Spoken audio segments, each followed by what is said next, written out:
Yes, అది కేటీఆర్ చేసిన ఒక మేజర్ అలిగేషన్. అది కూడా ఏపీ బీజేపీ ఎంపీ సీనియర్ నేత సీఎం రమేష్ గారిని ఉద్దేశించి. రమేష్ గారు ఏం చెప్తారంటే ఫ్యూచర్ సిటీకి వెళ్ళే కాంట్రాక్టు 1665 కోట్ల కాంట్రాక్టు నిజంగా మీకు వచ్చిందా? అసలు ఏ రాష్ట్రంలో అయినా కూడా ఏ ప్రభుత్వంలో అయినా కూడా ముఖ్యమంత్రి కాంట్రాక్ట్లు ఇస్తాడా? ఇతను 10 సంవత్సరాలు మంత్రిగా పనిచేసి గవర్నమెంట్లో ఉండి వాళ్ళ నాన్న ముఖ్యమంత్రిగా ఉండి వారి ప్రభుత్వంలో చేసిన కాంట్రాక్ట్లన్నీ ముఖ్యమంత్రి ఇస్తున్నాడా?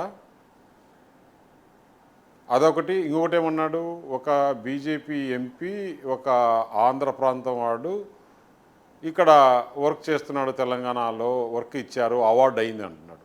అసలు అవార్డు అయిన సంగతి కూడా ముఖ్యమంత్రులకు మంత్రులకు తెలియాల్సిన అవసరం లేదు. డిపార్ట్మెంట్ టెండర్ పిలుస్తుంది. ఆ టెండరు మొత్తం nation wide international wide publicity అవుతుంది. ఎవరు టెండర్ వేస్తే ఎవరు L1 వస్తే వాళ్ళకి టెండర్ ఇచ్చే కార్యక్రమం నాకు తెలిసినంతవరకు. అయినా కూడా ఆ రిత్విక్ ప్రాజెక్ట్ కంపెనీలో నేను డైరెక్టర్ కాదు, నేను ఆ వర్క్కి సంబంధించింది నాకు తెలియదు. నాకు సీఎం రమేష్కు డైరెక్ట్గా ఇచ్చేశానన్నారు. నేను దీని తర్వాత అతను ఒకసారి కాదు, ఇది 10 సార్లు మాట్లాడాడు.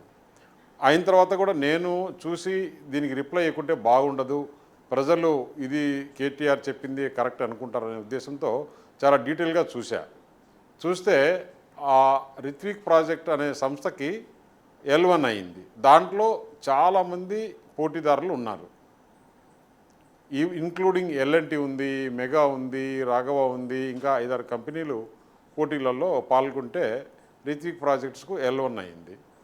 L1 అయిన తర్వాత అవార్డు చేసే కార్యక్రమం సిస్టమ్, అది టెండర్ ప్రాసెస్ సిస్టమ్ ఉంటుంది. అది కేటీఆర్కు తెలియదా? అంటే మీ ప్రభుత్వంలో 10 సంవత్సరాలు వర్కులన్నీ ఇదే విధంగా ఇచ్చారా కేటీఆర్? అసలు ఇంకొకటి, రిత్విక్ ప్రాజెక్టు హైదరాబాద్లో హెడ్ ఆఫీస్, హైదరాబాద్లో పెట్టిన ఆఫీస్ అంటే తెలంగాణలో ఉంది. అది వాళ్ళు మాత్రం తెలంగాణలో వ్యాపారం, తెలంగాణలో ఉండే ఆఫీసు, తెలంగాణలో ఉండే కంపెనీ తెలంగాణలో వ్యాపారం చేయకూడదు. నువ్వు నీ కుటుంబము ఢిల్లీలో పోయి లిక్కర్ వ్యాపారం చేసుకోవచ్చు. ఏంటి ఇది?